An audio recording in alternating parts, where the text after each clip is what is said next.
औज़ुबिल्लाहि मिनश्शैतानिर्रजीम बिस्मिल्लाहिर्रहमानिर्रहीम नहमदुहु व नुसल्ली अला रसूलिहिल करीम अम्मा बाद। मेरे मोहतरम बुजुर्गों, दोस्तों, मेरे दीनी भाइयों, आप लोगों को इंतज़ार थी कि हज़रत इब्राहीम अलैहिस्सलाम की वाक़ियात जो है आ चुकी है और ये नमरूद बादशाह की वाक़ियात जो है अभी बाकी थी। तो भाई मेरे मोहतरम बुजुर्गों, दोस्तों, मेरे दीनी भाइयों, ये नमरूद की तबाही जो है अब ये शुरू होती है। जिस तरह से हमने बताए थे कि अब ये नमरूद की तबाही जब आग में हज़रत इब्राहीम अलैहिस्सलाम को जलाने के बाद, जब हज़रत इब्राहीम अलैहिस्सलाम आग से भी वफ़ात पाए, जब आ गए अल्लाह के हुक्म से, जब आ गए तो फिर जो है नमरूद को दावत देते हैं और नमरूद को कहते हैं कि देखो, अल्लाह रब्बुल आलमीन ने तुम्हें 400 बरस यानी अल्लाह रब्बुल आलमीन ने 100 बरस तक जो है 400 बरस तक जो है तुमको बादशाहत दी है दुनिया के अंदर में। अब तुम जो है बहकी बहकी बातों में लग गए हो, यानी कि तुम जो है अपने आप को खुदाई का दावा करने लग गए हो। तो ये मन बरहक ये बात, ये इसको छोड़ो और तुम जो है अल्लाह पर यकीन करो, और वही अल्लाह है सबको देने वाले। इसलिए जो है तुम अल्लाह पर ईमान लाओ, वरना तुमको जो है अल्लाह की लश्कर जो है बहुत बहुत हैं। अगर थोड़ा अदना सा भी लश्कर अगर तुम्हें जो है तुम्हारे लिए काफ़ी है, अल्लाह के पास तुम्हारे लिए अदना सा भी लश्कर काफ़ी है। तो फिर जो है नमरूद कहते हैं कि ठीक है, दुनिया के अंदर में मुझे तो नहीं मालूम कि दुनिया के अंदर में मुझसे भी कोई बड़ा बादशाह है और मुझसे भी बड़ा कोई खुदा है। अगर तुम्हारे आसमानी अगर फौज हैं तो बुलाओ, हम तैयार हैं। तो तुरंत हज़रत इब्राहीम अलैहिस्सलाम ने दुआ की और फ़ौरन जो दुआ करने के बाद में हज़रत जिब्राईल अलैहिस्सलाम वहाँ पर आए और आने के बाद में और कहें कि आप जो है नमरूद को कह दे कि 3 दिन की मोहलत दी गई कि 3 दिन में अपने लश्कर को जो है जितना है बुला लें। सारे के सारे 3 दिन के अंदर में जो है जितने लश्कर थे एक मैदान में आ गए। चौथे दिन जो है आ गए और सब के सब तैयार हो गए और बहुत सारी लश्कर लाए नमरूद ने। और उस दिन जो है चौथा रोज़ अकेले हज़रत इब्राहीम अलैहिस्सलाम आगे खड़े हुए, उनके सामने सब के सब जो है पूरे हंसने लग गए। क्या है इब्राहीम, क्या बात है, तुम अकेले हो और कहाँ है तुम्हारी लश्कर? तुम्हारा खैर नहीं है आज। अब कुछ ही देर में तुमको जो है काम तमाम हो जाएगा तुम्हारा, इसलिए अब तुम तैयार हो जाओ। इतना कहना था कि अल्लाह रब्बुल आलमीन की फौज, है क्या कहना, मच्छर की फौज जब वहाँ से निकली, जब लश्कर निकली वहाँ से, तो कहते हैं कि जब निकले वहाँ पर झुंड का झुंड मच्छर आए तो सूरज जो थी वो सूरज भी अंधेरा हो गया। उनके मच्छर के झुंड की वजह से सूरज भी अंधेरा हो गया। ऐसा हो गया, सूरज अंधेरा हो गया, दिन जो है अंधेरा हो गया, सूरज ढक गई और ये नमरूद भी घबरा गए और लश्कर भी घबरा गए। कहा जाता है कि एक इंसान के पास, एक लश्कर के पास जो है कम से कम 1,00,000 मच्छर जो है चिपट रही थी। और यहाँ तक कि तो फिर जो है जब चिपटने से पहले ही नमरूद कह रहे कि कुछ बाजा बजाओ, ताकि उनको बाजा बजा के उनको मच्छर को जो है दूर करो। लेकिन उनकी आवाज़, एक सुर, एक ही सुर थी। कान में पड़ते ही उनके कान जो है इधर उधर दिमाग हिल जाती थी, लेकिन कुछ नहीं कर पाया। एक इंसान के पास जो है 1,00,000 मच्छर चिमट के यहाँ तक कि खून और गोश्त भी नहीं छोड़ रहा था। नाम तो मच्छर का लश्कर था, लेकिन ये तो अल्लाह रब्बुल आलमीन का लश्कर था। और ये काली दिन थी इनके लिए, ये काली दिन थी जो सब चिमट के इनके जो है, कहते हैं कि हजारों लोग और जानवर तबाह हुए उनसे। और फिर जो है वहाँ से नमरूद भागे अपने महल में और औरतों के पीछे जाकर के छुप गए। औरतों के पीछे जाकर के छिपे। जब औरत के पीछे जब छिपने चले गए तो एक मच्छर आते हुए देखा उन्होंने नमरूद ने, और अपनी औरतों को भी दिखलाए कि देखो वो मच्छर आ रहे हैं।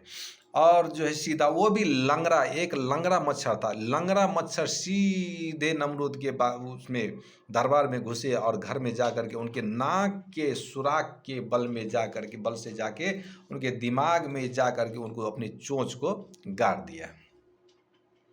फिर क्या था, चोंच को गाड़ते ही अब वो बेचैन हो गए, परेशान हो गए। हमेशा वो परेशानी ही परेशान में रहते थे। अब जो लोग आते तो उनको सर को ठोकते, और ठोकते तो ठीक रहते। तो यही हालत रही उनकी। हाँ, जो लोग नमरूद की बादशाह की मजलिस में आते थे, जो सर को झुका करके सजदे किया करते थे, जमीन को सजदा किया करते थे, वो लोग अब जो है आकर के धौल दिया करते सर पे, तब जाकर के वो ठीक रहते थे। जो आते वो सर को नहीं झुकाते, बल्कि उनके सर पे जाकर के एक बार पीटते, उनके बाद में बैठते, तब जाकर के फैसला होती है। भाई मेरे मोहतरम बुजुर्ग दोस्तों, मेरे दीनी भाइयों, अल्लाह के घर में देर है अंधेर नहीं है। हाँ, अल्लाह की पकड़ बहुत सख्त पकड़ है। तो इनके बाद होता क्या है, तो उनको गाड़ दिए थे दिमाग में नाक के सुराख से गाड़ दिए थे।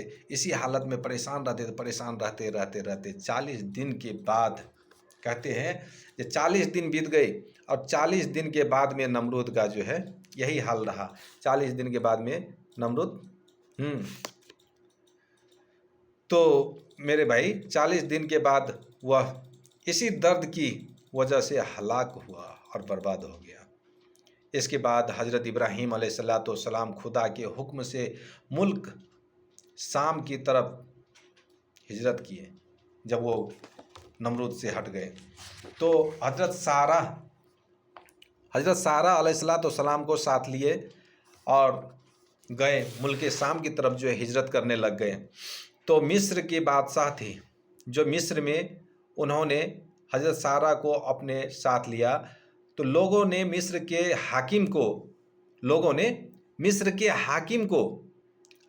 को खबर दी कि हज़रत सारा बहुत हसीन व जमील है और अपने हुस्न व जमाल से यकता है, बेनियाज है।